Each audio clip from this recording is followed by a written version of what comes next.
ಬಸವನ ಬಾಗೇವಾಡಿಯ ಪಟ್ಟಣದ ಪ್ರವಾಸಿ ಮಂದಿರದಲ್ಲಿ ಕರ್ನಾಟಕ ರಾಜ್ಯ ರೈತ ಸಂಘ ಹಾಗೂ ಹಸಿರು ಸೇನೆ ವತಿಯಿಂದ ನಡೆದ ಪತ್ರಿಕಾಗೋಷ್ಠಿಯಲ್ಲಿ ರಾಜ್ಯಾಧ್ಯಕ್ಷರಾದ ಚಿನ್ನಪ್ಪ ಪೂಜಾರಿರವರು ಮಾತನಾಡಿ, ಇದೇ ದಿನಾಂಕ 8ರಂದು ವಿಜಯಪುರದ ದರ್ಬಾರ್ ಕಾಲೇಜು ಮೈದಾನದಲ್ಲಿ ನಡೆಯುವ ಸಮಾವೇಶಕ್ಕೆ ದಿವ್ಯ ಸಾನ್ನಿಧ್ಯ ಜೇಡಗ ಮಠದ ಡಾಕ್ಟರ್ ಮುರುಘರಾಜೇಂದ್ರ ಮಹಾಸ್ವಾಮೀಜಿಗಳು ಸೇರಿದಂತೆ ಅನೇಕ ಸ್ವಾಮೀಜಿಗಳ ನೇತೃತ್ವದಲ್ಲಿ 4ನೇ ರೈತ ಜಾಗೃತಿ ಸಮಾವೇಶ ನಡೆಯಲಿದ್ದು, ರಾಜ್ಯದ ರೈತರು ಬೆಳೆದ ಈರುಳ್ಳಿ, ಕಬ್ಬು, ಮೆಕ್ಕೆಜೋಳ ಸೇರಿದಂತೆ ರೈತರ ಎಲ್ಲಾ ಬೆಳೆಗಳಿಗೆ ಸರ್ಕಾರ ನಿಗದಿ ದರ ಮಾಡಬೇಕು. ಜೊತೆಗೆ ಆಲಮಟ್ಟಿ ಜಲಾಶಯವನ್ನು 524 256ಕ್ಕೆ ಎತ್ತರಿಸುವಂತೆ ಆಗ್ರಹಿಸಲು ರಾಜ್ಯ ಮಟ್ಟದ ಬೃಹತ್ ಹೋರಾಟಕ್ಕೆ ಅಧಿಕೃತ ಚಾಲನೆ ನೀಡಲಾಗಿದ್ದು, ಈ ಜಾಗೃತ ಸಮಾವೇಶಕ್ಕೆ ಸುಮಾರು 20,000ಕ್ಕೂ ಹೆಚ್ಚಿನ ಸಂಖ್ಯೆಯಲ್ಲಿ ರೈತರು ಭಾಗವಹಿಸಲಿದ್ದು, ಜಿಲ್ಲಾಧಿಕಾರಿಗಳ ಮೂಲಕ ರಾಜ್ಯ ಸರ್ಕಾರಕ್ಕೆ ಮನವಿ ಸಲ್ಲಿಸಲಿದ್ದೇವೆ ಎಂದು ಹೇಳಿದರು.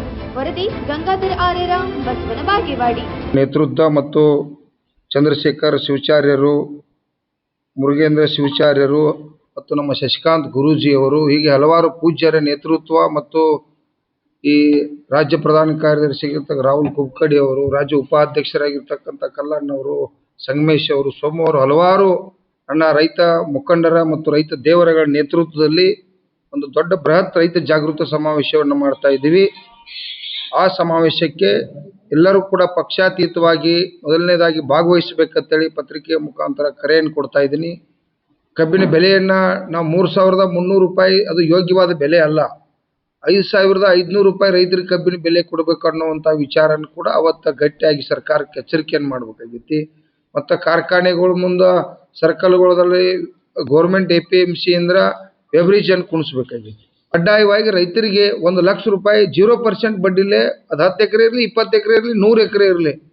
ಯಾಕಂದ್ರೆ ಇವತ್ತು ನಾಡಿಗೆ ಅನ್ನ ಹಾಕೋಕ್ಕಾಗಿ ನಾವು ಬೆಳೆ ಬೆಳೆಯತ್ತು ಮತ್ತು ನಮಗೆ 0% ಬಡ್ಡಿಲೇ ರಾಜ್ಯ ಸರ್ಕಾರ ಮತ್ತು ಕೇಂದ್ರ ಸರ್ಕಾರ ಏನೋ 1,00,000 ಕೋಟಿ ರೂಪಾಯಿ ಇವತ್ತು ರೈತರಿಗೆ ಕೊಟ್ರಪ್ಪ ಅಂತಂದ್ರೆ ಒಂದು 5,000 ಕೋಟಿ ರೂಪಾಯಿ ರಾಜ್ಯ ಸರ್ಕಾರ ತುಂಬತೈತಿ, ಕೇಂದ್ರ ಸರ್ಕಾರ ಒಂದು 3,500 ಕೋಟಿ ರೂಪಾಯಿ, DCC ಬ್ಯಾಂಕ್ 1% ತುಂಬತೈತಿ. ಈಗಾಗಲೇ ನಮ್ಮ ರಾಜ್ಯಾಧ್ಯಕ್ಷರು ಹೇಳಿದ ಹಾಗೆ ಬಿಜಾಪುರ ಜಿಲ್ಲೆಯಲ್ಲಿ ರಾಜ್ಯ ಮಟ್ಟದ ಒಂದು ಸಮಾವೇಶವನ್ನು ಯಾಕೆ ಹಮ್ಮಿಕೋಬೇಕು ಅಂತೇಳಿ ವಿಚಾರ ಮಾಡಿದಾಗ, ಏನು ನಮ್ಮ ಆಲಮಟ್ಟಿ ಜಲಾಶಯನ 60 ವರ್ಷಗಳಿಂದ ಏನೈತಿ ಇನ್ನೂ ಅದು ಹಾಗೆ ಕೂತಿದೆ. ಅದಕ್ಕೆ 524.256 ಮೀಟರ್ಗೆ ಎತ್ತರಿಸಬೇಕು ಅಂತೇಳಿ ಆಗ್ರಹ ಇವತ್ತು ರಾಜ್ಯ ಸರ್ಕಾರ ಆಗಿರ್ಬೋದು, ಕೇಂದ್ರ ಸರ್ಕಾರಕ್ಕೆ ನಾವು ಒಂದು ಗಡುವನ್ನು ಕೊಡ್ತಾ ಇದ್ದೀವಿ. ಅಂದ್ರೆ ಎಲ್ಲರಿಗೆ ಅಂದ್ರೆ ರೈತ ಪರವಾಗಿ ನ್ಯಾಯ ಕೊಡಿಸುವಂತ ಹುಲಿಗಳನ್ನ ಇವತ್ತು ಬೆನ್ನ ಹಚ್ಚಾರ, ಅವ್ರನ್ನ ಬೆಂಬಲ ಕೊಡುವಂತ ಕೆಲಸ ಮಾಡೋಣ. ನಮ್ಮ ಬಸವನ ಬಾಗೇವಾಡಿಯಿಂದ ನಾವು ಜಿಲ್ಲೆಯಲ್ಲಿ, ವಿಜಯಪುರ ಜಿಲ್ಲೆಯಲ್ಲಿ ಹೋಗಿ ಬೆಂಬಲ ಸೂಚಿಸಿ ಬರ್ತಕ್ಕಂಥ ನಿರ್ಮಾಣದಲ್ಲಿ ನಮ್ಮ ಬಸವನ ಬಾಗೇವಾಡಿ ಕೂಡ ಸಂಪೂರ್ಣ ಎಲ್ಲಾ ಕಾಮಗಾರಿಗಳು ವಂಚಿತ ಆಗಂಗಿಲ್ಲ, ಕೆಲಸ ಎಲ್ಲ ಯಶಸ್ವಿ ಆಗ್ತದೆ ಅಂತಕ್ಕಂಥ ಮಾತನಾಡಿ ಎಲ್ಲರೂ ಬಂದು ಭಾಗವಹಿಸಿ ಆ ಕಾರ್ಯಕ್ರಮಕ್ಕೆ ಯಶಸ್ವಿ ಗೊಳಿಸಬೇಕು ಅಂತಕ್ಕಂಥ ಮಾಧ್ಯಮದ ಮೂಲಕ ನಮ್ಮ ಬಸವನ ಬಾಗೇವಾಡಿ ಎಲ್ಲ